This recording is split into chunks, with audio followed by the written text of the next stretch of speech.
हरे कृष्णा। आज की कक्षा कुछ विशेष है। आज की कक्षा के प्रथम भाग में हम श्रीमद् भगवद गीता के 10वें अध्याय श्री भगवान का ऐश्वर्य इसके 19वें श्लोक को पढ़ेंगे और कक्षा के दूसरे भाग में हम श्री राधा कृपा कटाक्ष इसको समझने का प्रयास करेंगे। ठीक है, पहले हम श्रीमद् भगवद गीता के महात्म्य में से एक श्लोक का श्रवण करेंगे। यत्र गीता विचारश्च पठनं पाठनं तथा मोदते तत्र श्री कृष्णो भगवान राधया सह। अब तक तो ये श्लोक याद हो गया होगा, हमने इसे बहुत बार सुना है। जहां भी गीता शास्त्र की चर्चा, अध्ययन एवं शिक्षा की जाती है, वहां श्रीमती राधा रानी सहित परम भगवान श्री कृष्ण बड़ी प्रसन्नता से आ जाते हैं। आज राधाष्टमी है, हमारा प्रयास यही है कि राधा रानी किसी प्रकार हमसे प्रसन्न हो जाए और भगवत गीता पढ़ना उसके लिए एक बहुत अच्छा माध्यम है, क्योंकि स्वामी जी यहाँ पर स्वयं ही बड़ी प्रसन्नता से आ जाती हैं। अब सुन ही रहे हैं तो ध्यान पूर्वक सुनने का प्रयास करना चाहिए। आइए हम आज के श्लोक पर बढ़ेंगे। पहले श्लोक की कुछ आवृत्ति करेंगे। जो भक्त गाना चाह रहे हैं वे हाथ खड़ा कर सकते हैं। कौन गाएंगे? माधुरी माता जी से शुरू करेंगे। श्री भगवान उवाच भगवान उवाच हन्त ते कथयिष्यामि अन्तते कथयिष्यामि दिव्या हि आत्मविभूतयः व्यायात्मविभूतया प्राधान्यतः कुरु श्रेष्ठ प्राधान्यतः कुरु श्रेष्ठ नास्यन्तो विस्तरस्य मे। नाश्यन्तो विस्तरस्य मे। श्री भगवान उवाच श्री भगवान उवाच अन्त ते कथयिष्यामि हन्तते कथयिष्यामि दिव्या हि आत्मविभूतयः दिव्याह्यात्मविभूतयः प्राधान्यतः कुरु श्रेष्ठ प्राधान्यतः कुरु श्रेष्ठ नास्यन्तो विस्तरस्य मे। नास्यन्तो विस्तरस्य मे। बहुत अच्छे। कोशिश करना चाहिए कि हम रोज भगवत गीता का श्रवण कर पाए, क्योंकि जो भगवत गीता शास्त्र को पढ़ता है, ऐसा माना जाता है कि उसने वेद समस्त पुराणों का अध्ययन कर लिया है। तो कम से कम एक शास्त्र श्रीमद् भगवत गीता का तो अच्छे से अध्ययन करना चाहिए। मैं सिर्फ आपके लिए नहीं बोल रही हूँ, जो भी भक्त बीच बीच में छुट्टी मार लेते हैं उन सबको बोला जा रहा है। ठीक है, एक ग्रंथ को अच्छे से पढ़ने के लिए निष्ठा पूर्वक हमें तत्पर रहना चाहिए। तो इस श्लोक में भगवान कह रहे हैं, हाँ, अब मैं तुमसे अपने मुख्य मुख्य वैभव युक्त रूपों का वर्णन करूंगा, क्योंकि हे अर्जुन, मेरा ऐश्वर्य असीम है। इस श्लोक का लिंक समझिए। पिछले श्लोकों में अर्जुन जी भगवान की स्तुति करते हैं, वो भगवान के विषय में और सुनना चाहते हैं और उन्होंने प्रश्न पूछा था कि हे भगवान, मैं इन भौतिक वस्तुओं को देखकर आपका स्मरण किस प्रकार कर सकता हूँ। तो भगवान यहाँ पर वर्णन करेंगे, कैसे अपने ऐश्वर्य का वर्णन करेंगे, लेकिन भगवान विस्तार से नहीं करेंगे, संक्षेप में करेंगे। अर्जुन जी ने क्या कहा था कि आप बड़े विस्तार से बताइए, क्योंकि मैं आपके अमृत तुल्य वचनों को सुनकर तृप्त नहीं हो रहा हूँ। वयम तु न तृप्यामि, इस प्रकार से। लेकिन भगवान कह रहे हैं, मैं वर्णन करूंगा, मुख्य मुख्य वैभवों का वर्णन करूंगा। क्यों? क्योंकि मेरा ऐश्वर्य तो असीम है, उसकी कोई सीमा ही नहीं है। तो जो मुख्य मुख्य मेरी विभूति है उसका मैं वर्णन करूंगा। ठीक है, अन्वय को देखेंगे। श्री भगवान उवाच, श्री भगवान ने कहा, हंत कुरुश्रेष्ठ, हे कुरुश्रेष्ठ। किसको कह रहे हैं? अर्जुन जी को। अहम, मैं, प्राधान्यतः, प्रधान प्रधान, दिव्य अर्थात अलौकिक, आत्म विभूतयः, अपनी विभूतियों को, ते तुमसे कथयिष्यामि कहूंगा। तो भगवान कह रहे हैं, हे कुरुश्रेष्ठ, मैं प्रधान प्रधान अलौकिक अपनी विभूतियों को तुमसे कहूंगा। ही अर्थात क्योंकि, मैं मेरी विस्तरस्य विभूतियों के विस्तार का अंतः नास्ति, अंत नहीं है। तो क्योंकि मेरी जो विभूतियां हैं उनका जो विस्तार है उसका कोई अंत ही नहीं है। मेरा जो ऐश्वर्य है वो असीम है। आप कुछ ग्रहण कर रहे हैं इन बातों से? हम जिस भगवान की शरण में है, हम जिनकी सेवा कर रहे हैं, जिसको आप भोग लगा रहे हो, जिनका जिनका हम प्रसाद ग्रहण करते हैं, वो एक ऐसे व्यक्ति है जिनका ऐश्वर्य असीम है। इस जगत में हम जिन भी लोगों को देखते हैं उनके पास थोड़ा सा ऐश्वर्य होता है, वो भी सीमित। लेकिन भगवान ऐसे व्यक्ति हैं जो असीमित ऐश्वर्य से युक्त हैं।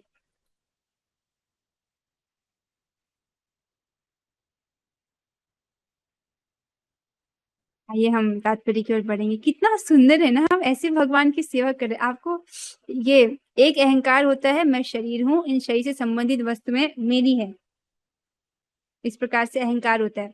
एक अच्छा वाला अहंकार होता है। अच्छा वाला अहंकार क्या होता है कि मैं भगवान का दास हूँ, भगवान मेरे स्वामी है। तो आपको आपको एहसास हो रहा है कि हम कितने बड़े व्यक्ति के सेवक हैं, समझ रहे हो? जैसे इस जगत का लौकिक उदाहरण से समझाना चाहूंगी। जो प्राइम मिनिस्टर का कुक है, प्राइम मिनिस्टर के जो खाना बना रहा है, अब वो प्राइम मिनिस्टर के लिए सर्व कर रहा है, तो वो बड़ा व्यक्ति है कि नहीं है? आप समझ रहे हो?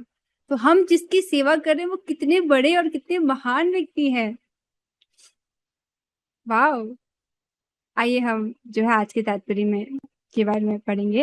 अनुवाद और तात्पर्य। कृष्ण कृपा मूर्ति श्री श्रीमद एसी भक्ति वेदांत स्वामी प्रभुपाद द्वारा। तो प्रभुपाद जी बताते हैं, कृष्ण की महानता तथा उनका ऐश्वर्य इसको समझ पाना संभव नहीं है। जीव की इंद्रियां सीमित हैं, अतः उनसे कृष्ण के कार्यकलापों की समग्रता को समझ पाना संभव नहीं है। तो भगवान कितने महान है, भगवान का कितना ऐश्वर्य है, इसको समग्र रूप से, इसको संपूर्णता हम जैसे जीवों के लिए समझ पाना संभव नहीं है। आप समझ रहे हैं? तो किंचित मात्र व्यक्ति समझ सकता है, वो भी भगवान की कृपा हुई तो स्पष्ट कर दिया गया कि भगवान का जो महानतम ऐश्वर्य है, उनकी जो महानता है, उसको समझ पाना जीवों के लिए संभव नहीं है। मतलब समग्रता में समझ पाना, संपूर्णता समझ पाना संभव नहीं है। तो भी भक्तजन कृष्ण को जानने का प्रयास करते हैं। यद्यपि हम पूरा नहीं जान पाए, फिर भी भक्त जो है प्रयास करते हैं, किंतु यह मानकर नहीं कि किसी विशेष समय में या जीवन अवस्था में उन्हें पूरी तरह समझ सकेंगे। फिर से पढ़ेंगे।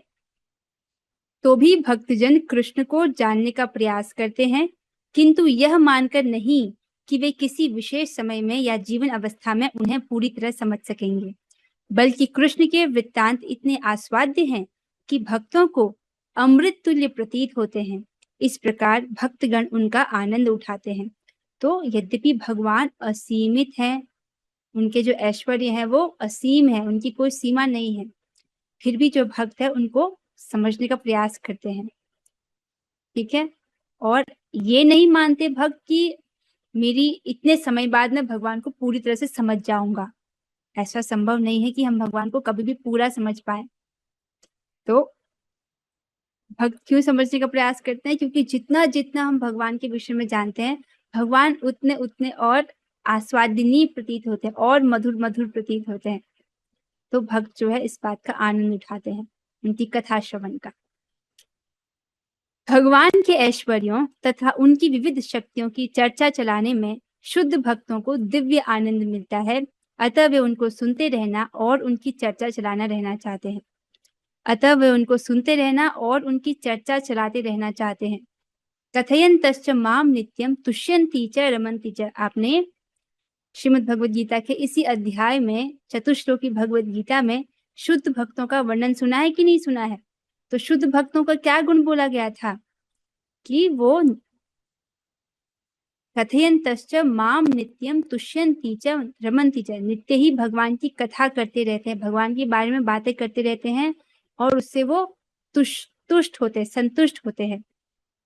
तो यहाँ पर जो भगवान के शुद्ध भक्त हैं, उनको भगवान विषयक चर्चा चलाने में बहुत आनंद मिलता है और वो उन कथाओं को सुनते रहना चाहते हैं, उनकी चर्चा चलाना चाहते हैं। क्या हम शुद्ध भक्त बन गए हैं? अभी नहीं, प्रयास कर रहे हैं उस दिशा में। जैसे एक कच्चा आम और मीठा आम ना, कच्चा आम भी आम है और पका हुआ आम भी आम है, लेकिन कच्चे आम को भी कुछ समय लगेगा मीठा आम बनने में, लेकिन अभी भी वो आम है। उसी प्रकार से अभी शुद्ध भक्त नहीं हुए, लेकिन हम सबके हृदय में इच्छा है ना कि हम भगवान के शुद्ध भक्त बने। तो शुद्ध भक्तों का लक्षण है कि उनको भगवान की कथा कहना, उनकी कथा श्रवण करना बहुत अच्छा लग रहा है। अगर आपको कथा श्रवण करना अच्छा लगता है, इसका मतलब अभी शुद्ध भक्तों के कुछ लक्षण आप में प्रकट हो रहे हैं। कृष्ण जानते हैं कि जीव उनके ऐश्वर्य के विस्तार को नहीं समझ सकते, फलतः वे अपनी विभिन्न शक्तियों के प्रमुख स्वरूपों का ही वर्णन करने के लिए राजी होते हैं। तो देखिए, भगवान जो है समझ पाते हैं, भगवान तो जानते ही हैं कि उनका ऐश्वर्य असीम है और जीवात्मा अपनी सीमित बुद्धि से, सीमित ज्ञान से, और कैसी बुद्धि है हमारी, जो भ्रमित होने की जिसमें क्षमता है, भुलक्कड़ है, त्रुटि करने का दोष है, ये सब दोष है कि नहीं हमें, ऐसी बुद्धि से हम भगवान को नहीं समझ सकते। ऐसे तो फिर अच्छा ऐसा करते हैं कि थोड़ी बुद्धि बेहतर हो, देवताओं की बुद्धि हो, वो भी भगवान को नहीं समझ सकते। अच्छा, ऋषियों और महर्षियों की बुद्धि हो, वो भी भगवान को नहीं समझ सकते। भगवान पहले ही इसका वर्णन कर चुके हैं, न मे विदु सुरगणा न महर्षियों, इस प्रकार से बोल चुके हैं कि जो सुरगण है और जो महर्षि हैं, देवता और महर्षि, वो भी भगवान को नहीं समझ पाते हैं। लेकिन भगवान फिर भी अपनी कुछ शक्तियों के विषय में प्रमुख रूप से वर्णन करने के लिए राजी हुए हैं। क्यों? क्योंकि वो अपने भक्त अर्जुन पर बहुत प्रसन्न है। अर्जुन जी की ऐसी योग्यता है कि वो उनको समझ सके, इसलिए भगवान उनसे वर्णन कर रहे हैं। प्राधान्यतः शब्द अत्यंत महत्वपूर्ण है, जबकि उनके स्वरूप अनंत हैं। इन सबको समझ पाना संभव नहीं। इस श्लोक में प्रयुक्त विभूति शब्द उन ऐश्वर्यों का सूचक है जिनके द्वारा भगवान सारे विश्व का नियंत्रण करते हैं। अमर कोश में विभूति का अर्थ विलक्षण ऐश्वर्य है। तो भगवान किस प्रकार से सारे विश्व का नियंत्रण करते हैं, किन शक्तियों के माध्यम से वे ऐसा करते हैं, उनके विषय में भगवान बताएंगे। तो भगवान अपनी विभूतियों का वर्णन करने वाले हैं।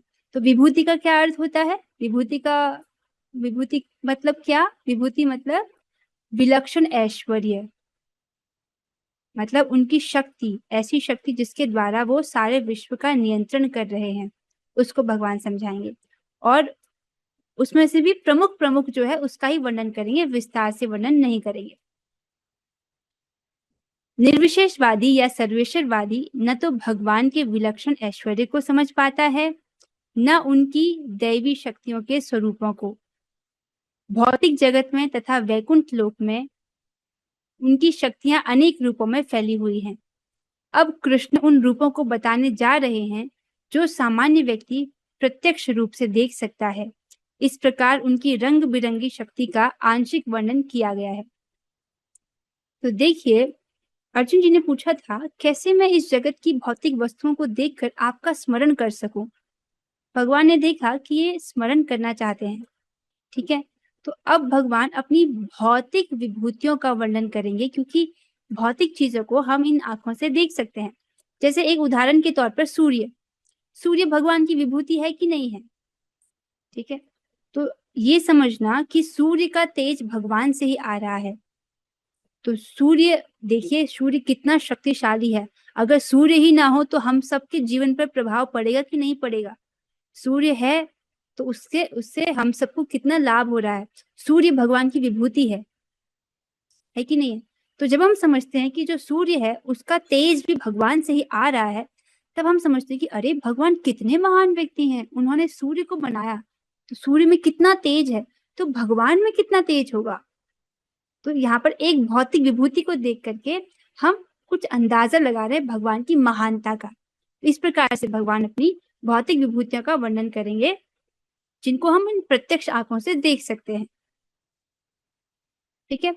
और इस प्रकार से जो है व्यक्ति समझ पाएगा कि उनकी रंग बिरंगी शक्ति का आंशिक वर्णन किया गया है। रंग बिरंगी अर्थात उनकी विचित्र विविध प्रकार की जो उनकी शक्तियां हैं, कैसे वो इस जगत में फैली हुई हैं, उसका आंशिक, उसका थोड़ा सा वर्णन जो है भगवान करेंगे।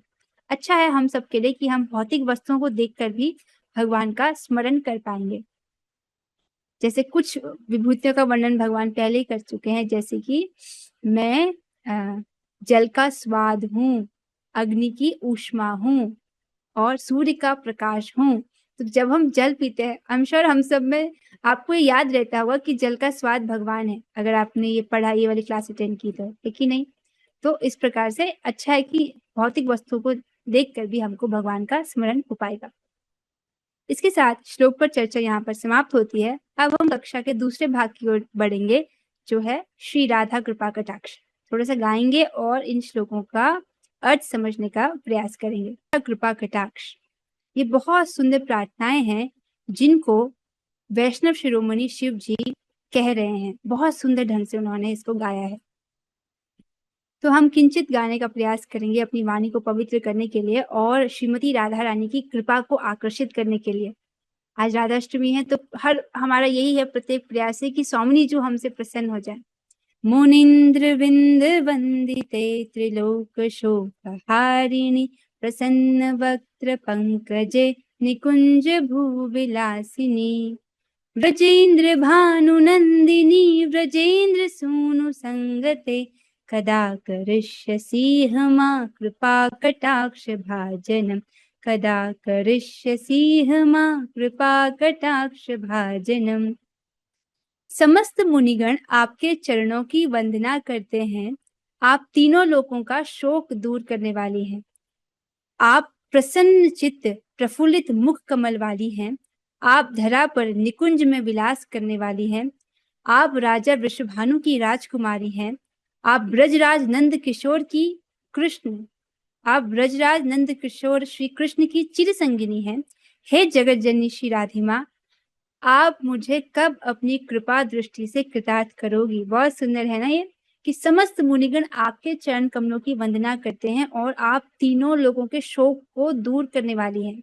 तो श्रीमती राधिका रानी जी सब प्रकार के शोक को हरण करने वाली है, इसलिए उनसे प्रार्थना करना चाहिए।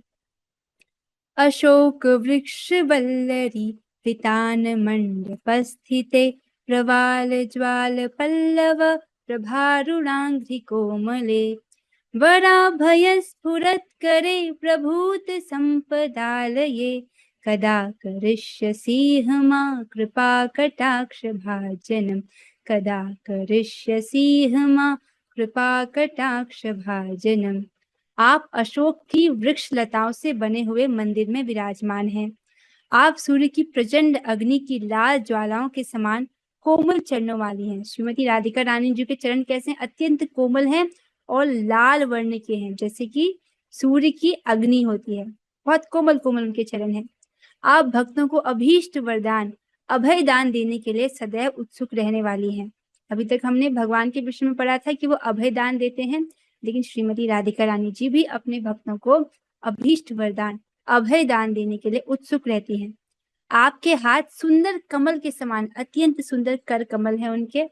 आप अपार ऐश्वर्य की भंडार स्वामिनी हैं। आप अपार ऐश्वर्य की स्वामिनी हैं।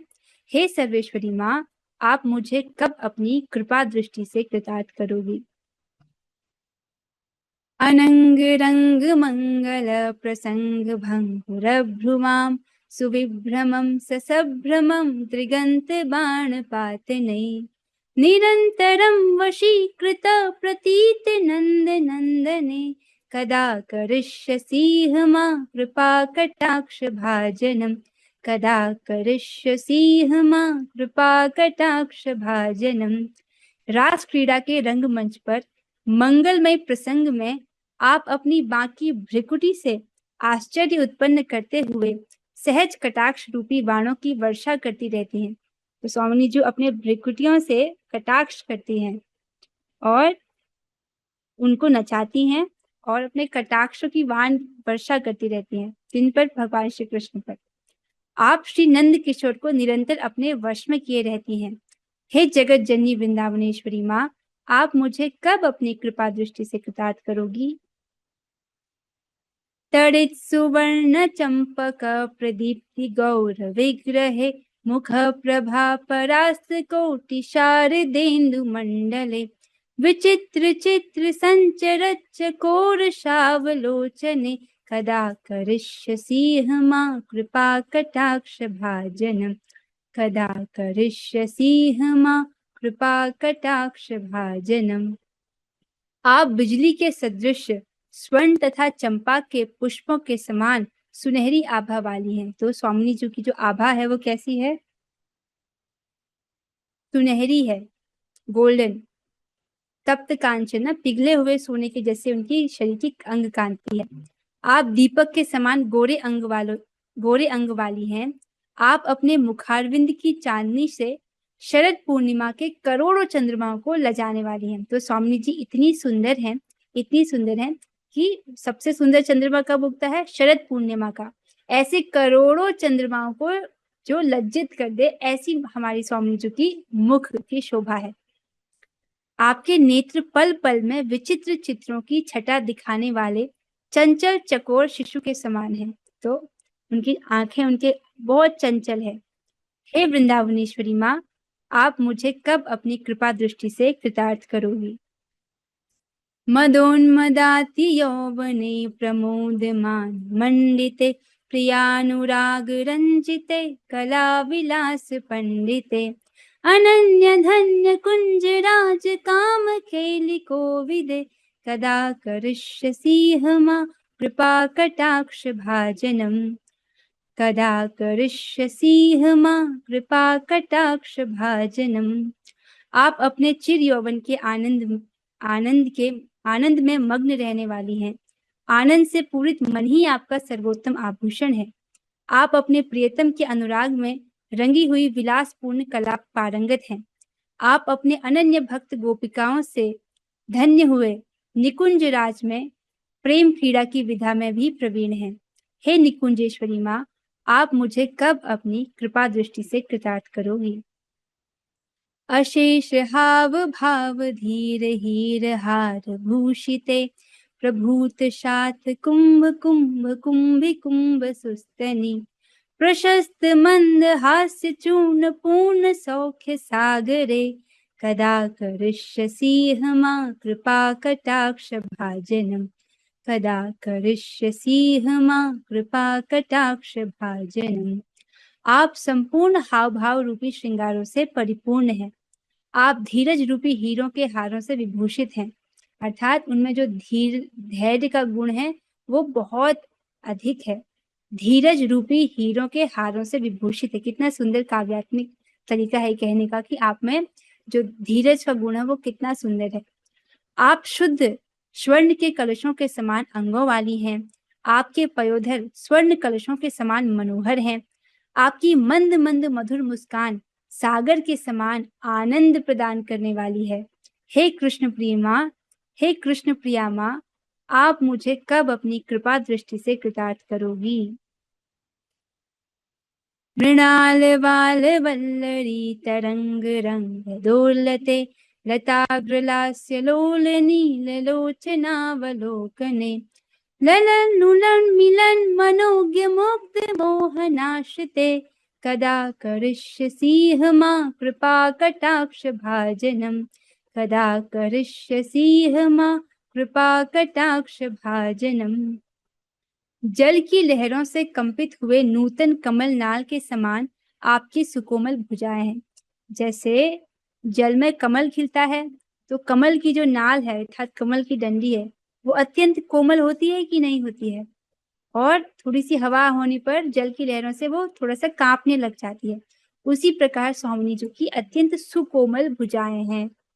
आपके नीले चंचल नेत्र पवन के झोंकों से नाचते हुए लता के अग्रभाग के समान अवलोकन करने वाले हैं। जैसे हवा चलती है तो हवा के चलने से जो अशोक वृक्ष हैं उनकी जो लताएं हैं वो बहुत चंचल हो जाती हैं। हवा चल रही है तो लताओं के जो अग्रभाग है वो चंचल हो जाते हैं, चंचल होते हैं कि नहीं। उसी प्रकार से स्वामिनी जी की जो चितवन है, जो उनकी दृष्टि है, नेत्र है, बड़े चंचल हैं। सभी के मन को ललचाने वाले लुभाने वाले मोहन भी आप पर मुग्ध होकर आपके मिलन के लिए आतुर रहते हैं। अर्थात जो कृष्ण सबका मन मोह लेते हैं उनका भी मन मोह लेने वाली हैं श्रीमती राधिका रानी जी। ऐसे मनमोहन को आप आश्रय देने वाली हैं।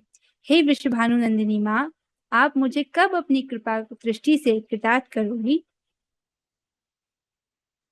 सुवर्णमालिकांचिते त्रिरेखकं कंठगे त्रिसूत्रमंगली गुण त्रिरत्नि दीप्ति दीर्यते सलोल नील कुंतले प्रसून गुंच गुंफिते कदा करिष्यसि मा कृपा कटाक्ष भाजनम कदा करिष्यसि मां कृपा कटाक्ष भाजनम।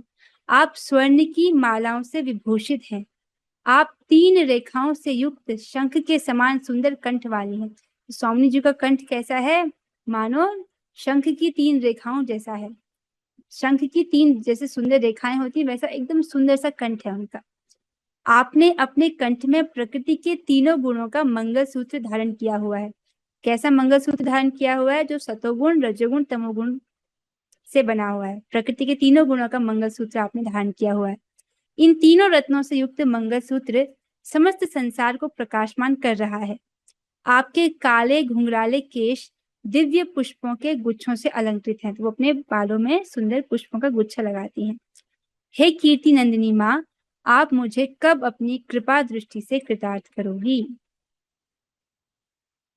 नितंब बिंब लंब मान पुष्प मेखला गुण प्रशस्त रत्न किंकणी कलाप मध्य मंजुले करींद्र शुंड दंडिका वरोह शोभ गोरुखे कदा करिष्यसि मां कृपा कटाक्ष भाजनम। कदा करिष्यसि मां कृपा कटाक्ष भाजनम।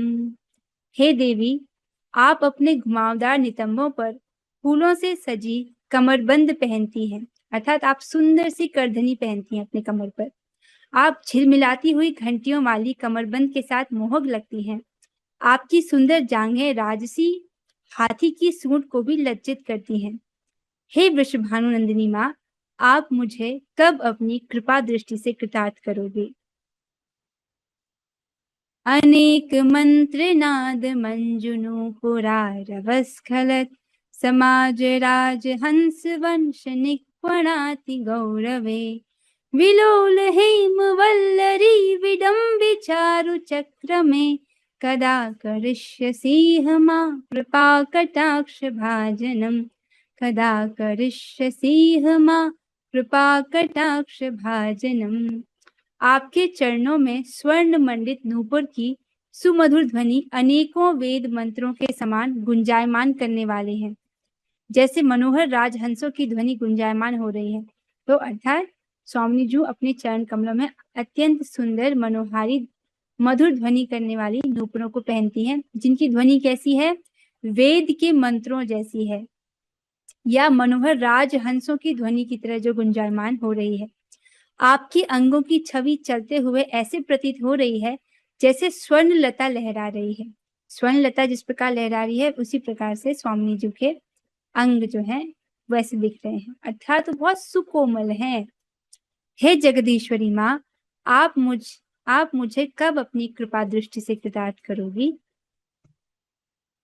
अनंत कोटि विष्णु लोक नम्र पद्मजार्चिते हिमाद्रिजा पुलो मजा विरंच जावर प्रदे अपार सिद्धि रिद्धि दिग्ध सत्पदांगुली नखे कदा करिष्यसि मां कृपा कटाक्ष भाजनम। कदा करिष्यसि मां कृपा कटाक्ष भाजनम। अनंत कोटि वैकुंठों की स्वामिनी श्री लक्ष्मी जी आपकी पूजा करती हैं। श्री पार्वती जी, इंद्राणी जी अर्थात इंद्रदेव की जो पत्नी है, इंद्राणी जी और सरस्वती जी ने भी आपकी चरण वंदना कर वरदान पाया है। तो लक्ष्मी जी भी, जो कि अनंत कोटि वैकुंठों की स्वामिनी है, वो श्रीमती राधिका रानी जी की पूजा करती हैं। पार्वती जी, इंद्राणी जी और सरस्वती जी ने भी स्वामिनी जी के, श्रीमती राधिका रानी जी के चरण वंदना कर उन्होंने वरदान पाया है। आपके चरण कमलों की एक उंगली के नख का ध्यान करने मात्र से अपार सिद्धि की प्राप्ति होती है। ध्यान रहे, हमको कभी भी सिद्धि की कामना नहीं है, फिर भी अगर कोई स्वामी जी के चरण कमलों पर ध्यान लगाता है, उनके एक नख पर, तो उसको अपार सिद्धि की प्राप्ति होती है। तो व्यक्ति को सिद्धि की कामना नहीं करनी होती है, ठीक है, ये एक प्रकार से भक्ति में बाधा हो जाता है। हे करुणामयी माँ, आप मुझे कब अपनी कृपा दृष्टि से कृतार्थ करोगी?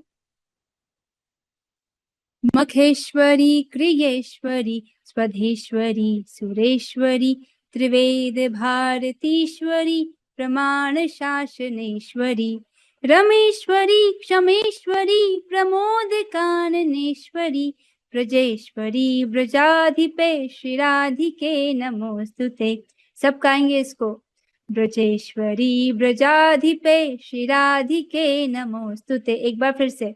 ब्रजेश्वरी ब्रजाधिपे श्री राधिके नमोस्तुते। आप सभी प्रकार के यज्ञों की स्वामिनी हैं। आप भगवद गीता में क्या पढ़ते हो कि यज्ञ के स्वामी कौन है? भगवान है। और यहाँ पर क्या पढ़ रहे हो कि स्वामिनी जी अर्थात श्रीमती राधिका रानी जी जो है समस्त यज्ञों की स्वामिनी है। तो दोनों बातें सत्य है। आप संपूर्ण क्रियाओं की स्वामिनी हैं। आप स्वधा देवी की स्वामिनी हैं। आप सब देवताओं की स्वामिनी हैं। आप तीनों वेदों की स्वामिनी हैं। आप संपूर्ण जगत पर शासन करने वाली हैं। आप रमा देवी की स्वामिनी हैं अर्थात लक्ष्मी देवी की स्वामिनी हैं। आप क्षमा देवी की स्वामिनी हैं। आप आमोद प्रमोद की स्वामिनी हैं। आमोद प्रमोद क्या होता है? आमोद प्रमोद एक संज्ञा है जो मन को प्रसन्न करने वाली बात या काम को दर्शाती है। हे ब्रजेश्वरी, हे ब्रज की अधिष्ठात्री देवी श्री राधिके, आपको मेरा बारंबार नमन है। ये बहुत सुंदर प्रार्थना है। इतीदिमद्भुतस्तवं निशम्य भानुनन्दिनी करोतु सन्ततं जनं कृपा कटाक्ष भाजनं भवेत् तदैव संचित त्रिरूप कर्म नाशनं लभेत् तदा व्रजेन्द्र सूनुमण्डल प्रवेशनं लभेत् तदा व्रजेन्द्र सूनुमण्डल प्रवेशनं कदा करिष्यसि मां कृपा कटाक्ष भाजनम। एक बार सब गाएंगे। कदा करिष्यसि मां कृपा कटाक्ष भाजनम। एक बार फिर से लास्ट वाली लाइन गाएंगे सभी साथ में। कदा करिष्यसि मां कृपा कटाक्ष भाजनम। श्रीमती राधिका रानी जी की जय। श्री वृंदावनेश्वरी जी की जय। जय जय श्री राधे, जय जय श्री राधे, जय जय श्री राधे श्याम। तो आखिर में क्या बोल रहे हैं? हे वृषभानु नंदिनी, मेरी इस निर्मल स्तुति को सुनकर सदैव के लिए मुझ दास को अपनी दया दृष्टि से कृतार्थ करने की कृपा कीजिए। केवल आपकी दया से ही मेरे प्रारब्ध कर्मों, संचित कर्मों और क्रियमाण कर्मों का नाश हो सकेगा। आप समझ रहे हैं? अगर श्रीमती राधिका रानी जी की कृपा हो जाती है तो व्यक्ति के प्रारब्ध कर्म, उसके संचित कर्म और उसके क्रियमाण कर्म, इन तीनों का नाश हो जाता है। आपकी कृपा से ही भगवान श्री कृष्ण के नित्य दिव्य धाम की लीलाओं में सदा के लिए प्रवेश हो जाएगा। तो यदि श्रीमती राधिका रानी जी की कृपा होती है तो क्या होगा? भगवान का जो नित्य धाम है, जहाँ पर नित्य ही मधुर मधुर लीलाएं हो रही हैं, उन लीलाओं में सदा के लिए प्रवेश हो जाएगा। इसीलिए हमको श्रीमती राधिका रानी की कृपा की याचना अवश्य करनी चाहिए। हरे कृष्णा कृष्ण कृष्ण हरे राम राम राम हरे हरे, हरे कृष्णा हरे कृष्ण हरे कृष्ण हरे राम राम राम राम राम हरे कृष्णा कृष्ण हरे राम राम श्रीमद् भगवद गीता की जय। श्रीमती राधिका रानी जी की जय। जगत गुरु प्रभुपाद की जय। रामाचार्य दास ठाकुर की जय। श्रीधाम वृंदावन की जय। और हरे कृष्णा हरे कृष्ण हरे कृष्णा। आपने सुना हरे कृष्णा। हरे कृष्णा।